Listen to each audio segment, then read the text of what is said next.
Good afternoon. I don't have anything at the top. I see Matt's not here. Who wants to do the honors? Go ahead. All right, thanks. China's foreign ministry said that Hamas and Fatah agreed to end their divisions and form an interim national unity government during negotiations in China that ended today. What's your take on this agreement? So we have not yet reviewed the text of the so-called Beijing Declaration. Of course, we will do that. But as we have made clear for months, Hamas is a terrorist organization, something that we obviously made clear before October 7th. But when it comes to governance of Gaza at the end of the conflict, there can't be a role for a terrorist organization. Hamas has long been a terrorist organization. They have the blood of innocent civilians, both Israeli and Palestinian, on their hands.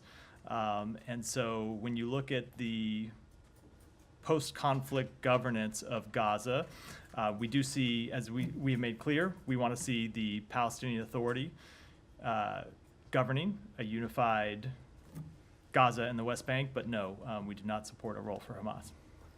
Blinken is set to speak with Wang in Laos. Will he raise this, and what's your evaluation of China's role in these talks? Is it helpful in trying to reach a ceasefire deal? So I don't have any, as I said, I don't want to pass judgment on this declaration that came out today beyond what I just said, because we haven't reviewed the full text. I want us to be able to look at it and give a more thoughtful response, which of course we will do. But when it comes to China's role, I think, as you know, the Secretary has talked to Wang Yi a number of times about playing a constructive role in Middle East diplomacy since the outbreak of the conflict. He called Wang Yi from Saudi Arabia on our very first trip to the Middle East just a week after October 7th, and he's spoke to him on the phone a number of times and spoke to him when we've had the occasion to travel to China and when Wang Yi has had the occasion to travel here. And what we have generally encouraged China to do is to use their influence with countries in the region, especially countries with whom they have a relationship with where we don't, to discourage any escalation in the conflict. So, for example, Iran, which has continues to finance and support proxies that have launched attacks on Israel, or in the case of the Houthis, have launched attacks on commercial shipping. We have used China to use its influence to try to bring those attacks to an end, and we'll continue to do that. And then Israel's foreign minister said that instead of rejecting terrorism, Abbas embraces murderers and rapists of Hamas. Are you concerned that this could complicate reaching a ceasefire deal, this response from Israel? We don't think that anything related to this declaration should in any way have an impact on the ongoing discussions to reach a ceasefire. As you've heard us say, we think it's an agreement is in sight. We think it's achievable. Doesn't mean we'll get there, but we have made progress in the talks. And no, I don't think either this announcement or the reaction to it should play a role in making making a conclusion of those talks more difficult. Thanks. Yeah. Thanks. Just on what Daphne just asked. So you're saying that it doesn't matter whether Hamas actually has a unity government with this, let's say, Fatah and the other groups and so on, and basically announce that they adhere to the principles enunciated by these groups, by the PLO and so on. So they have no role to play whatsoever? So, Saeed, they have not announced that they accept the principles of the PLO. That is an important point that you make. Hamas has not renounced terrorism. It has not renounced the use of violence to achieve its political aims. It has not renounced the destruction of the state of Israel, something the PLO has done. It remains a terrorist organization. It remains committed to killing civilians. It remains committed to bringing about the destruction of the state of Israel. So no, we do not see an organization that believes in those tactics and believes in carrying out terrorism as a suitable organization to govern the Palestinian people. Okay, so in fact, in their statements and so on, and their discussions and their interviews, and we have seen their spokesmen engage on Arab satellite TV all the time, and they actually say that they will go along with the principles of the PLO. They accept the two-state solution. They accept whatever agreement that can come about. They are focused on the ceasefire, and achieving a ceasefire. You don't think there is anything positive in these gestures? The fact that they most recently spoke about a two-state solution as a solution to the conflict. They have not in any way committed to a two-state solution. And I just make clear, they could have, in the context of this declaration today, signed on to the principles of the PLO, and they did not. So Right. maybe a spokesman makes statements from time to time, but Hamas as an organization has not renounced its support for violence, its support for terrorism, or its commitment to the destruction of the state of Israel. And that's an important point. So, just, I don't want to belabor the issue, but, looking at how much influence Hamas has had in Gaza over the past, for a very, very long time, 17, 18 years and so on. And do you see a situation where they actually can be, completely taken out, or, can be decapitated, as the Israelis, just to use the Israeli term and so on, from the political scene? I mean, they are embedded in the society itself. So a few things about that. As you've heard us say before, we of course believe that Israel can achieve military aims when it comes to the defeat of Hamas, but that is different, as you make clear in your question, to political aims. And we think that ultimately the best way to ensure that Hamas does not regain strength and reassert its position inside Gaza is to offer a different political path forward for the Palestinian people. And that's what we are committed to doing. That's what we have been trying to work on with all of our partners in the region. But I do think that there's another point that deserves to be made here, Saeed, which is the Palestinian people in Gaza ought to have a say in this as well. They ought to have the foremost say in choosing who their leaders are. And I obviously can't speak for the Palestinian people, but if you look at the death and destruction that Hamas's decision to launch the attacks of October 7th has brought on Gaza, there's no one that has brought more pain and suffering to the people in Gaza than Hamas, through their decisions first to launch the attacks of October 7th, and then their ongoing decision, which continues today, to hide among civilian communities and use civilians as human shields. So that's ultimately something that the Palestinian people have to speak to and speak to through their representatives. But I will say on behalf of the United States, we do not see it in any way as acceptable for a terrorist organization to play a role in governance, because you would see what you have always seen from Hamas, which is attacks on civilians, terrorism, and a further continuation of the conflict that has plagued the people of Israel and Palestinians for decades. Well, I agree 100% with you that, the final say ought to be for the Palestinian people and nobody else. I agree with you with that. Let me ask you about, prospects for the ceasefire. Are you inclined to believe that the Israeli Prime Minister may surprise everybody and announce that he agrees to the terms of the ceasefire? What is your reading of what's going on? Because, we are probably at the point where every little detail has been discussed, every iota or every I has been dotted and every T is crossed and so on. So I don't know what the Prime Minister will say either in his speech to Congress or in any of his other public remarks. I'll leave that to him. But the discussions continue, and there are a number of issues at play that we're still working to reach conclusion on that we have not yet reached conclusion. My final question is on, there was a report that Israel bombed a tent of journalists. I wonder if you know about this report. And of course, there's been something like 160 Palestinian journalists that have been killed thus far. Why is there no outrage on the fate of journalists in Gaza? So I think there's a great deal of outrage about the deaths of journalists. You have heard us speak to this, not just me, but the Secretary has spoken to this a number of times and made clear the importance we place on the work that journalists do in conflict zones around the world, and of course especially in Gaza, where we, in many cases, the world only knows about what's happening inside Gaza because journalists who risk their lives, put their lives on the line to bring us the news, are there every day reporting it. And so we mourn the death of any journalist just as we mourn the death of any civilian.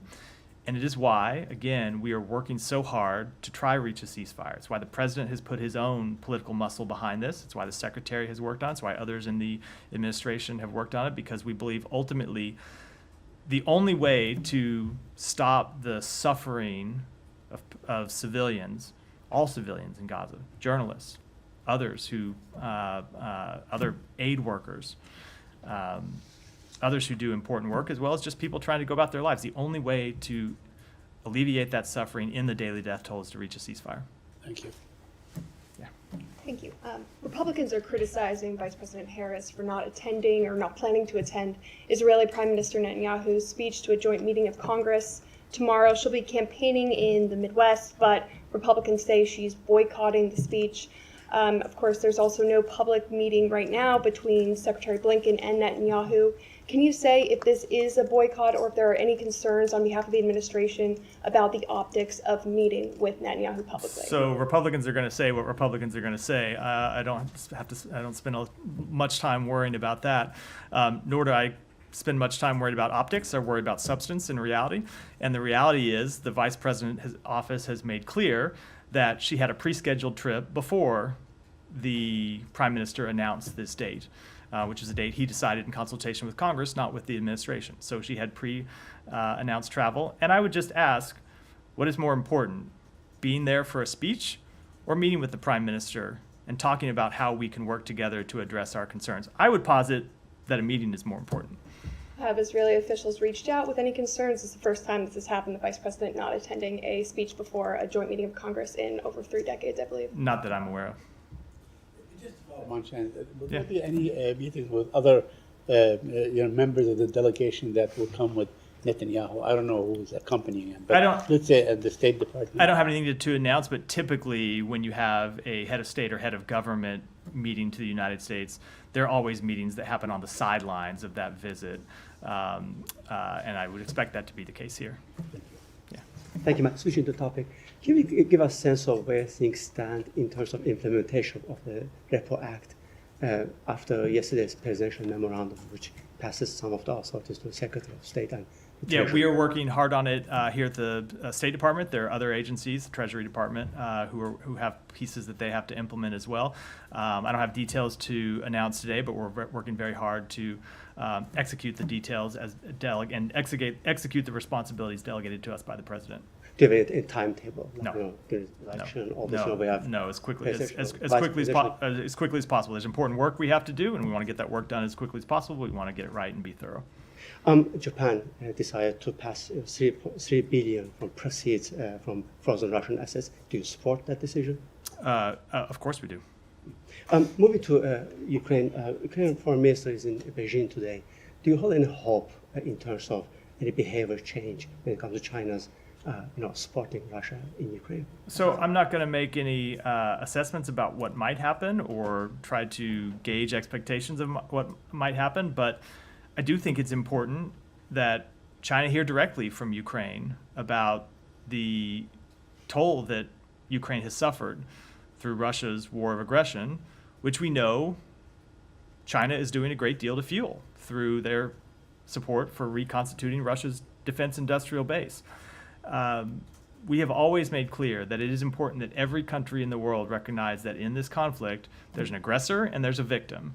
And we shouldn't treat the two parties as if they bear equal responsibility or as if that this is some war that just magically popped out from nowhere without one side being responsible, and that when it comes to looking at how this war can end, it's important to remember those core principles. And so we have made that clear when we have engaged with China on the topic of the war in Ukraine. I know that other members of NATO and European countries have also made that clear to Russia, and we think it's important anytime that any country, and of course that includes China, hear directly from Ukraine. Do you expect any engagement between the Secretary and Minister Kuleba ahead of Secretary's own meeting with Chinese Foreign Minister? Well, I do not believe that Ukraine is coming to ASEAN. They're not a member of ASEAN, so he does. So I mean, I don't quite understand the question. He does speak with Foreign Minister Kuleba all the time, and of course that will continue. Any call between? I don't have any calls to announce today, And Alex. final topic: Russian forces conducting second nuclear missile launcher drills in less than 2 months. What do you think they are doing there, and what is your reaction? I don't have any assessment for that from here. Yeah, go ahead. Sure. Thank you. I have 2 questions. One on Sudan. You just released a statement on the talks that will be held in Switzerland next month. Why did the U.S. move the talks from Jeddah, Saudi Arabia to Switzerland? And what do you expect from these talks? So first of all, I wouldn't frame it as the United States. These are talks that we hope will take place, that will be co-hosted by the United States, the government of Switzerland, and Saudi Arabia. And the goal of these talks is to build on the work that has already taken place in Jeddah and to try to move them to the next phase. We continue to believe there is no military solution to the conflict in Sudan, and we believe that convening these national ceasefire talks and making clear that they are backed by key international stakeholders is the only way to end the conflict in Sudan, to prevent the famine that exists there now from spreading, and to create space to restore the civilian political process. So we hope that the SAF and RSF will accept this invitation that we've extended to them. And as I said, it is not just from us, it's from the government of Switzerland, the government of Saudi Arabia, and I would note that these talks, should they go forward, will be joined by observers from the African Union, Egypt, the United Arab Emirates, and the United Nations. Did you receive any response from the Sudanese The parties? invitation just went today, so we have not yet, but we're certainly hopeful that they will accept. We think it's important that they use this opportunity to negotiate a ceasefire, to stop this horrific conflict and help ensure humanitarian access gets to the Sudanese people who need it. And on Iran, the Iranian president has said today that Iran stands ready for all negotiations on nuclear program. What's your reaction? So we have long made clear that we support diplomacy. We see that as the chief route to dealing with Iran's nuclear program. But we're a long way from that right now, especially when you see the steps that Iran has taken to flagrantly flout the requirements of the IAEA. And so we would hope that as a first step, Iran would come back in compliance with the demands of the IAEA that they have been, as I said, flouting here to date. Does it mean go ahead, Michelle. that you're not ready for talks with the new president? So let me back up and say, while we certainly saw the comments from the new president, I do think it is important to remember that ultimately these decisions are decisions that are made by the supreme leader, and we have not made any assessment that Iran is yet changing its overall strategic approach to these issues. And finally, on this, that means you're waiting to hear from Khamenei, not from the president. I don't have anything to add beyond what I just said on that. So. Thanks. Sorry, just to follow up on Sudan. The Jeddah talks have been unsuccessful so far. What makes you think that this format will be more successful in reaching a deal? So the way to answer that is, I can't give you any assessment on the likelihood of a deal, but we just want to get the parties back to the table. And what we determined is that bringing the parties, the three host nations, and the observers together is the best shot that we have right now at getting a nationwide cessation of violence and getting a ceasefire that would allow humanitarian actors to surge humanitarian assistance in and get back to this place where we can find a mechanism to restore the democratic transition that Sudan was on. And so we are looking, this is the secretary spoke to this on Friday. Sudan right now, unfortunately, doesn't get all the attention it should from, I believe, the world. It certainly gets attention from us here. We know it gets attention from others in the region and others in the international community. But there is a horrific human tragedy taking place there right now. These two parties that continue to fight each other and put civilians at risk and bring civilians not just through direct harm, but harm through the humanitarian crisis that has been created. So we're looking for anything we can do to get these talks restarted and try to get a ceasefire. And so if we can bring the weight of the United States to bear, and our partner nations, Switzerland and Saudi Arabia, can do so as well, we think it's important to do that. Aside from the location, obviously, are there any changes to the format being made that you hope will help move this forward? I don't want to talk about the details of how the talks would proceed. I think it's something that we ought to hold and discuss with our partners before making those public. But ultimately, these are decisions that SAF and the RSF have to make. They're the parties to the fight. They're the parties that are putting their own countrymen in such grave danger and costing the lives of so many of their innocent countrymen. And so we're going to do all we can to get these talks restarted with our partners, and we'll hope that the SAF and the RSF will come to the table for talks. They've committed to make various steps in the past and have blown through them time and time again. And so we're hopeful that this would be an opportunity to finally get our way to a ceasefire. Matt, thanks. Donald Trump's confirmed that Netanyahu is going to go to Mar-a-Lago tomorrow. Do you have any concerns that this meeting is happening ahead of his Congress address and also meeting with the president? And I have one more after that. I don't. Look, obviously we have one president at a time, and I think it's always important that everyone remember that. But at the same time, it's fairly common that heads of state and heads of government in foreign countries meet with political parties while they're here in the United States and meet with nominees for president while they're here in the United States, and we do the same thing. The Secretary has met with opposition leaders and opposition candidates a number of times in his visits around the world, so that in itself is a fairly routine event, both on behalf of other countries and on behalf of the United States. And one, just going back to the region, there's a report about this. It's described as a secret meeting with the UAE about the Gaza Day After plan, and the reporting is that State Department Counselor Tom Sullivan attended. Can you confirm whether that meeting took place, and if yes, whether you can give us any more information about it? So that meeting did take place. Tom Sullivan was in the UAE at the end of last week to advance our plans around a ceasefire and advance our plans around the day after. But as often happens, I know people will portray these meetings as secret, but oftentimes these meetings involve pretty delicate, sensitive discussions and sensitive negotiations, and there's a reason we don't make the topics of those discussions public, and I think I will decline to do so here. Just one more, because there's an op-ed coming from the Emiratis as well. Their special envoy wrote about this. She said that the plan involves deploying a temporary international mission to Gaza. Can you comment at all on whether that's accurate? Or no, I have not read the op-ed that you're referring to. Obviously, we have been in discussions with our partners about what security inside Gaza would look like, both during a ceasefire and at the end of the conflict, but I don't want to comment on the particulars of those discussions from here. Just to follow up on that. Yeah, go ahead. On the day after plans, can you give us an understanding as to how far along those plans actually are? If you guys have agreements in terms of the countries that would partake in this international force to stabilize Gaza? You're stipulating something as fact that I have not said as fact from here, but go ahead. Okay, well, if you would like to, describe it in your own words, have at it. But just, are these agreements still in the works? Are they almost done?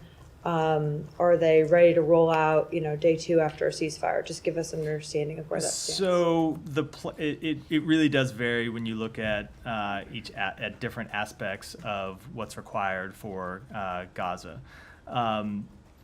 We have had a number of discussions, including fairly advanced discussions with countries in the region about the security situation, how to address the security situation and ensure security in Gaza, and the same is true for governance. And there are proposals that we have put forward to our Arab partners. There are proposals that they have put forward to us, and we have been working through various differences. And and when I say it's not the case that every country in the region is signed up to the same plan either, right? People have different views about what the best way would be to accomplish this, and people have different political imperatives that they need to be responsive to. So we are working through that. It has been a high priority. Barbara Leaf was in the region last week, meeting with foreign ministers and other leaders. As I said, as I noted, Tom Sullivan was there on Friday. Secretary has had a number of phone calls over the past couple of weeks to talk about these plans.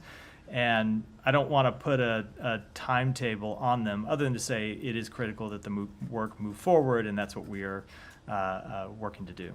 Okay, and then just one question on the previous question she had about Trump meeting with Prime Minister Benjamin Netanyahu on Thursday. Are you guys concerned at all about the former president trying to influence the Prime Minister at a moment when there are these tense, high-stake negotiations to come to a ceasefire and hostage agreement?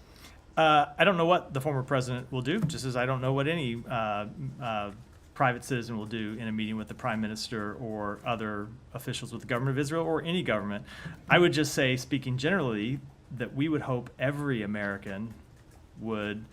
But there's certain things he's allowed to do and not allowed to do. Yeah, sure. But I'll just say we would hope that every American would find it in the interests of the United States to work towards a ceasefire, to work to get a ceasefire over the line, to work to get the American hostages home. Remember, there's still Americans who are held hostage, not just Israeli citizens, but Americans as well. And so we believe it's in the interests of everyone in the United States to try and reach a ceasefire that gets our hostages home, as well as ends the suffering of Palestinians, and of course that includes Palestinian Americans who are in Gaza, and helps us build better, broader security and stability for the region. And can I just ask one clarifying question on that? The Hatch Act prevents citizens who don't have authority from the United States from directly or indirectly having correspondence with foreign governments to try and influence the measures or the conduct of those foreign governments. Is that the Hatch Act or the Logan Act? I mean, sorry, it's the Logan Act.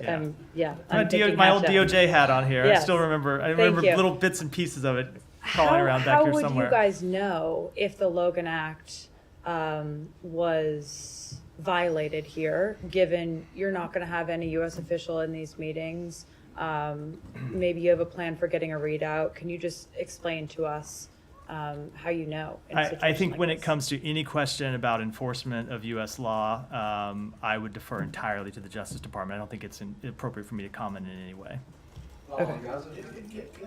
Yeah, I'll come to you next, but go ahead, Saeed. Yeah, very quickly. I mean, we have witnessed before, and I'm old enough to remember the Reagan campaign, and they actually did influence the hostage negotiations and so on, and they delayed it. I mean, there are examples in history where actually this happened, where, certain contenders do not believe that we have one president at a time. I think it's a situation that is probably, kind of critical and for you guys to deal with. Look, I'm not going to speak to a meeting between the former president and the prime minister, but as I said, we would hope that no American citizen of any party would do anything to jeopardize the work to bring home American hostages who have now been held in captivity for over 9 months.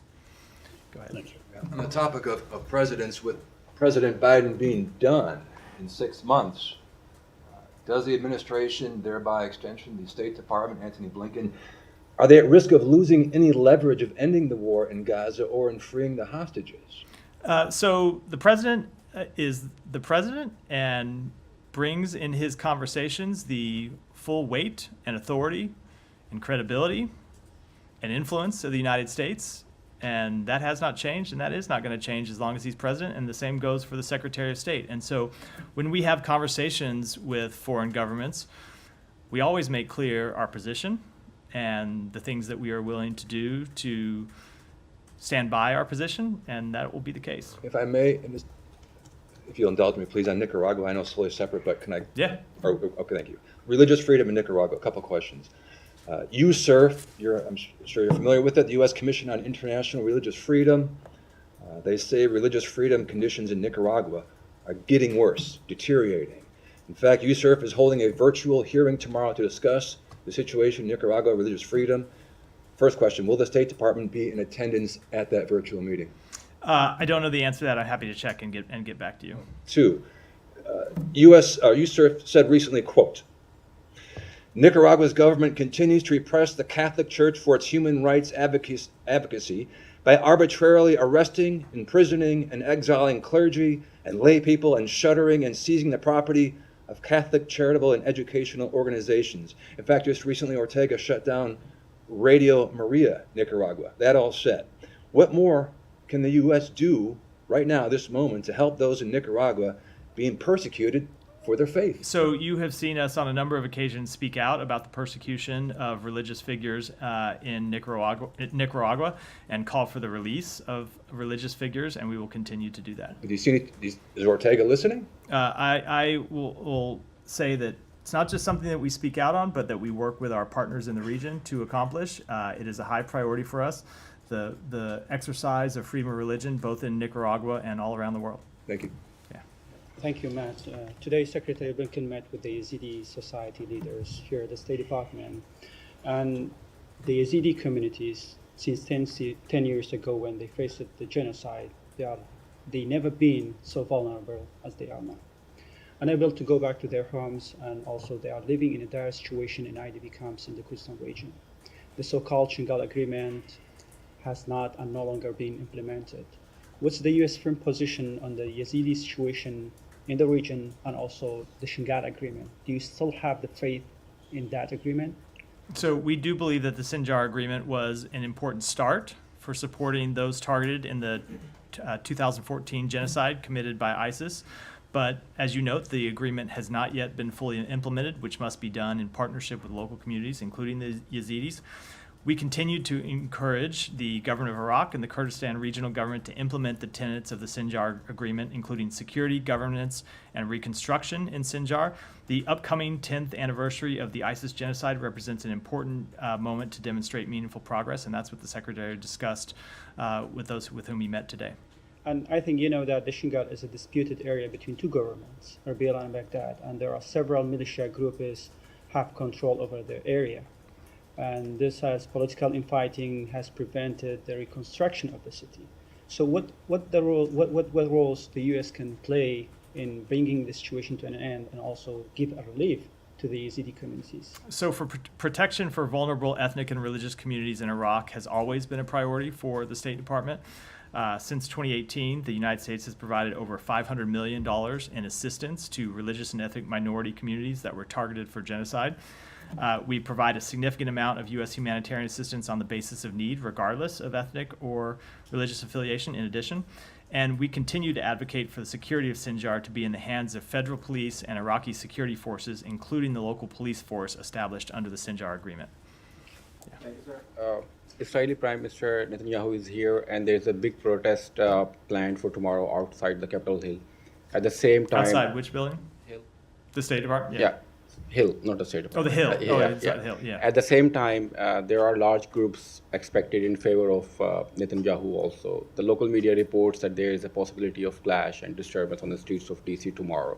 What are your thoughts on that? What is your message to the protesters coming here from different states? So look, we, as you hear us say, when we talk about protests around the world, and typically we from the State Department don't talk about domestic matters. There are other agencies inside the U.S. government that do so. But of course, we think all protests should be held peacefully. We support the right of Americans to protest. It's one of the things that makes America great and strengthens our democracy. And so it's people speaking their minds either to the United States government, to United States government officials or to foreign government officials who are in town. We support people's right to do that. But of course, those protests in any event should remain peaceful. The Pakistani government was deporting millions of Afghan refugees.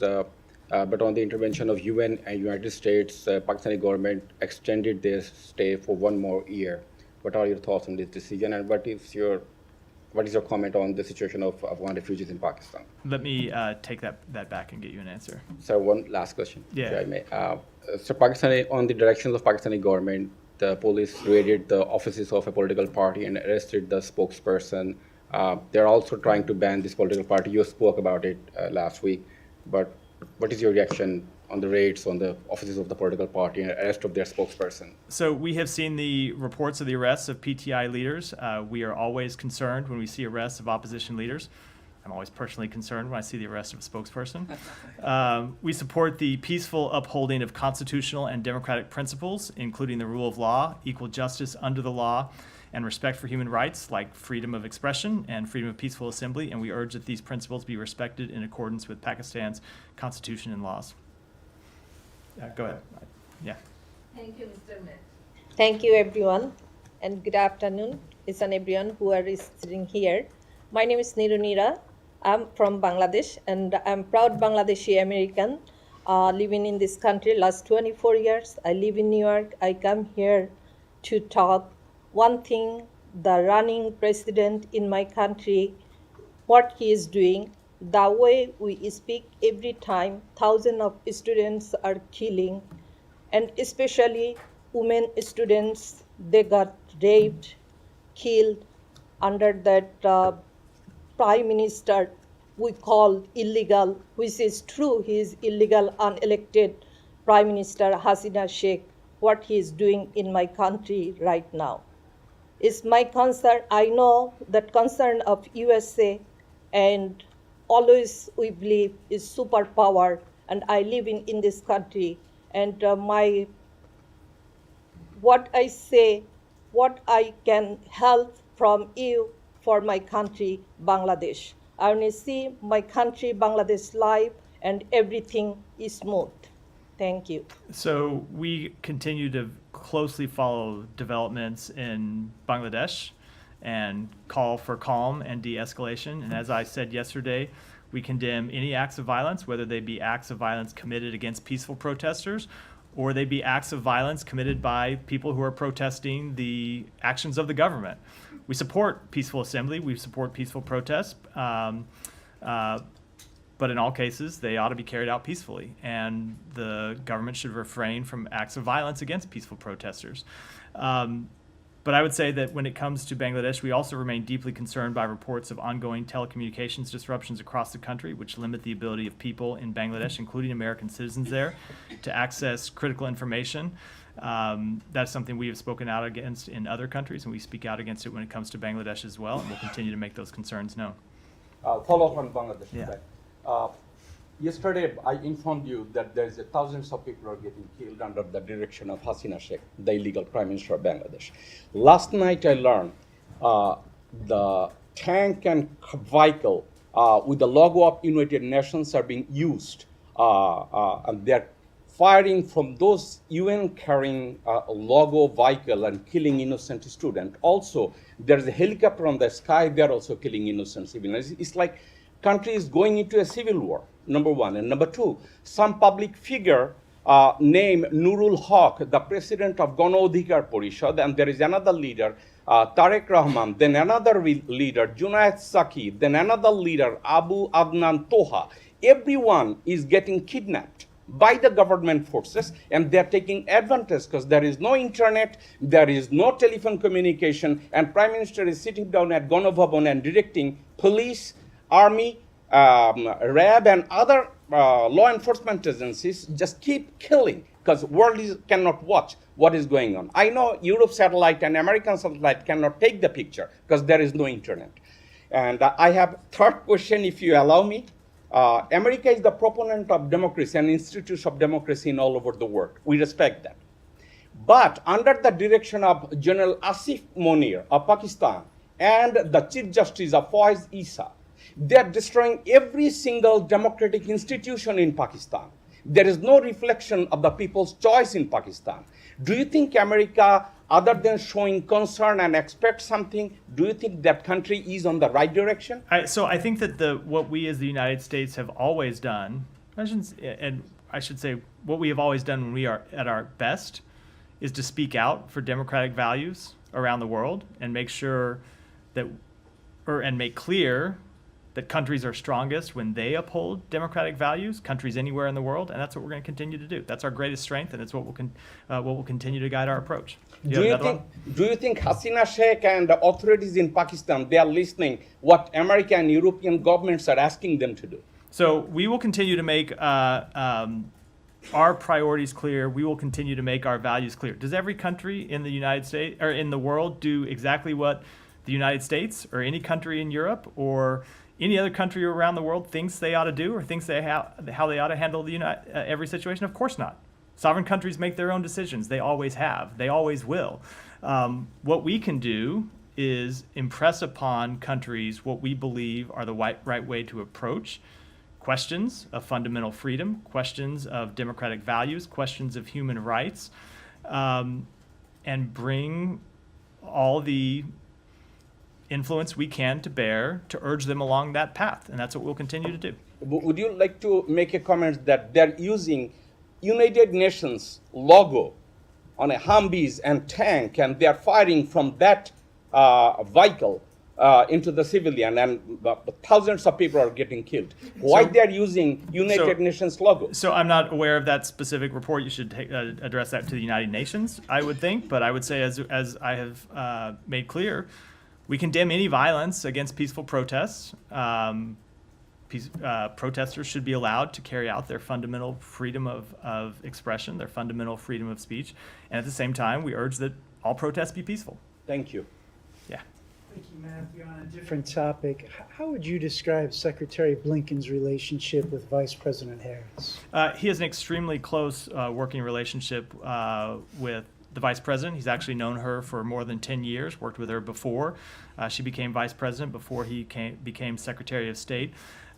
He spoke to some of this morning when he talked about how he's seen her inside the Oval Office, inside the Situation Room, and overseas, asking tough questions about difficult issues and really getting to the heart of some of the difficult foreign policy choices that we face, and that he has been impressed by her both command of various foreign policy issues, but just as importantly, her insights into getting at what really can be the nub of an issue and trying to determine how we as a nation can move forward in a way that serves the American people. And would he be interested in continuing to serve under a potential Harris administration? You know, let's not get ahead of ourselves here. There's an election that's going to take place. I'm not going to comment on the election. I think we should take things one day at a time. Yeah. Thank you. I don't claim to be an expert on this, but there's a British musician called Charlie who has described Kamala Harris as brat. She did give an interview to the BBC saying, explaining what that term means. She said, he feels like, talking about Kamala here, feels like herself, but maybe also has a breakdown, but kind of like parties through it, is very honest, very blunt, a little bit volatile, like does dumb things, but it's brat, you're brat, that's brat. Just wondered if you had any comment on that as the possible future president, whether that affects my comment is I think I am officially aged out of participating in this conversation, and I'm trying to think of anything I could say that wouldn't make me look worse for having saying it, and I'm coming up with nothing. So I think some things are better left to a younger generation to comment on, and I'm certainly not that. Thank you so very much.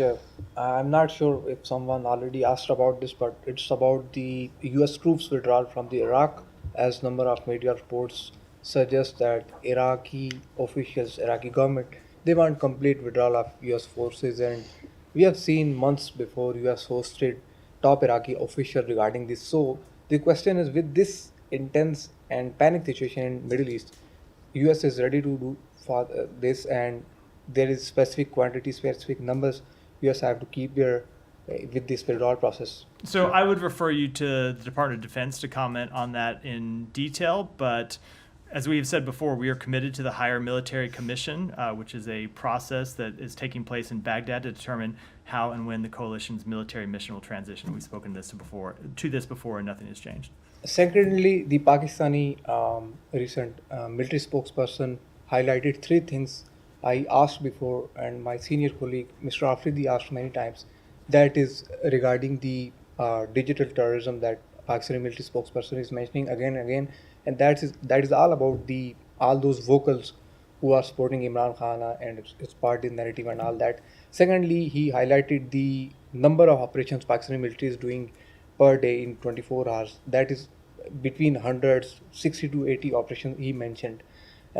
So there are two questions. So I already asked before that the firewall Pakistani government introduced to curtail media freedom, social media freedom.